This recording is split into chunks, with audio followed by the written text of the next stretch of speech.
নমস্কার, শুভ সকাল। আজকে আবার একটা অমৃত কথার নতুন পর্ব নিয়ে বন্ধুদের কাছে হাজির হয়ে গেলাম। প্রথমে গুরুদেবকে স্মরণ করে তারপর পাঠে চলে যাচ্ছি। ওং অজ্ঞানতিমিরান্ধস্য জ্ঞানাঞ্জনশলাকয়া চক্ষুরুন্মিলিতং যেন তস্मै শ্রীগুরবে নমঃ। অখণ্ডমণ্ডলাকারং ব্যক্তং যেন চরাচরং তৎপদং দর্শিতং যেন তস্मै শ্রীগুরবে নমঃ। আজকের টপিক মাতৃ হৃদয়। আমাদের দেশে কোনো সরকারি কর্মচারীকে বহু দূরের কোনো গ্রামে কাজের দায়িত্ব দেওয়া হলে তিনি প্রথমেই সেটি এড়িয়ে যাওয়ার চেষ্টা করেন। তাও না পারলে কাজের প্রতি মমত্বহীন হয়ে সব দায়িত্ব ঝেড়ে ফেলেন। আমাদের বহু কেন্দ্রীয় ও রাজ্য সরকারি কর্মচারী এই রকমের। এতে দেশের ক্ষতি হয়। এ ধরনের দৃষ্টিভঙ্গি ও ব্যবহারের কারণ কি? দেশ বা দেশের মানুষের প্রতি ভালোবাসা না থাকা, কেবল নিজেকে ভালোবেসে সংকীর্ণ হয়ে যাওয়া। আমাদের লক্ষ লক্ষ শিক্ষিত মানুষ জনসাধারণের কি হচ্ছে বা নিজের সমাজের কি হচ্ছে সে সম্বন্ধে বিশেষ ভাবনা চিন্তা করেন না। কিন্তু যদি তাদের সেই ভালোবাসা বা মানবিক সচেতনতা থাকে, তবে তারা এইসব সুযোগকে নিজের দেশ তথা দেশের দুর্বলতর অংশগুলিকে সেবা করবার একটা চ্যালেঞ্জ হিসেবে নেবে। তাতে তাদের অন্তরে ক্ষুদ্র আকারে হলেও একটি মাতৃহৃদয়ের উপস্থিতি প্রমাণিত হবে। অনেক মানুষের মধ্যেই মাতৃহৃদয়ের সেই স্পন্দন আজ অনুপস্থিত। সেই মাতৃহৃদয় কেবল নারীকুলেই সীমাবদ্ধ নয়, এটি নারীর যেমন পুরুষেরও তেমনি সহজাত অধিকার ও সম্পদ।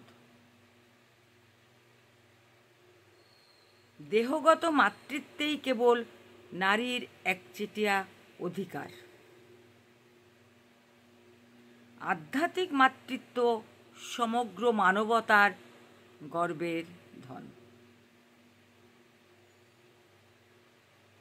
দেবী মাহাত্ম্যে রয়েছে সকল নারী পুরুষের হৃদয়ে বিবিধ আকারে স্পন্দিত এই দৈবী মাতৃহৃদয়ের সর্বব্যাপিত্বের পরিচয়।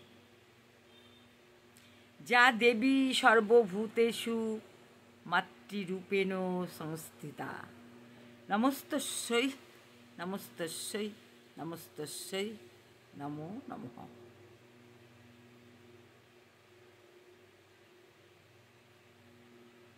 যে দেবী সর্বপ্রাণীতে মাতৃরূপে অবস্থিত, তাকে বারংবার নমস্কার। একজন পিতার মাতৃহৃদয় আছে, একজন মাতারও আছে মাতৃহৃদয়। তবে নারীর মধ্যে এই মাতৃহৃদয়ের প্রকাশে একটি বিশেষত্ব আছে। সেই মাতৃহৃদয় বিশ্বজাগতিক মাত্রায় জগৎ জননীর রূপ নেয়। আমরা অনেক বাজনা বাদ্যি সহকারে বছর বছর ঘটা করে দেবী পূজা করলেও বর্তমান ভারতে আমাদের সমাজ জীবনে মাতৃহৃদয়ের বিকাশ যথেষ্ট নয়। আমাদের মায়েরা রয়েছেন কিন্তু তাদের মধ্যেও সেই মাতৃহৃদয়ের নিদারুণ অভাব। স্বামী বিবেকানন্দ বলেছিলেন, সেই মাতৃহৃদয়ের অভাবে আমরা সংকীর্ণ হয়ে যাই। আমাদের হৃদয় হয়ে যায় সংকুচিত এবং জন্ম নেয় অস্পৃশ্যতা ও দরিদ্র শোষণরূপ সামাজিক ব্যাধি, যা শত শত বছর ধরে আমাদের গ্রাস করে রাখে। আমাদের ছিল কেবল মস্তিষ্ক, ছিল না হৃদয়। আমাদের নারীদের অনেকের মধ্যে মাতৃহৃদয় সীমাবদ্ধ হয়ে পড়ে। দেহগত মাতৃত্বে ও দেহগত সম্বন্ধে বদ্ধ স্বল্প পরিসর পরিবারে।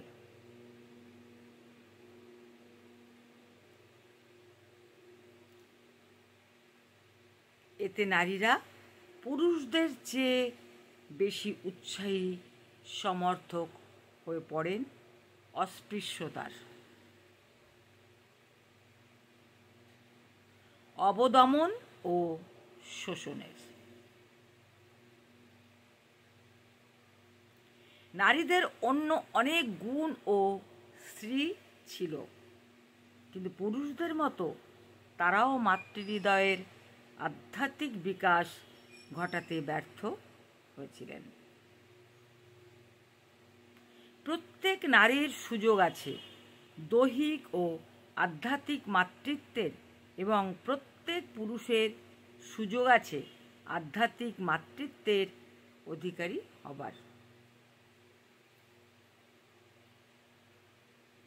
নিজের সঙ্গে দেহগত সম্বন্ধে আবদ্ধ যারা, তাদের ছাড়াও অন্যদের প্রতি স্নেহ, ভালোবাসা ও সেবাই কেবল প্রকৃত আধ্যাত্মিক মাতৃহৃদয়ের অস্তিত্ব প্রমাণ করে।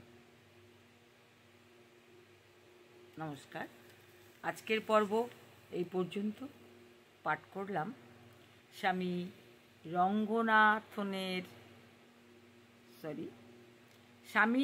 রঙ্গনাথানন্দের ভারতীয় দৃষ্টিতে ঈশ্বরের মাতৃরূপ থেকে। পাঠ ভালো লাগলে বন্ধুদের কাছে একটা লাইক আশা করি। নমস্কার। আবার আসবো অন্য কোনো পর্ব নিয়ে।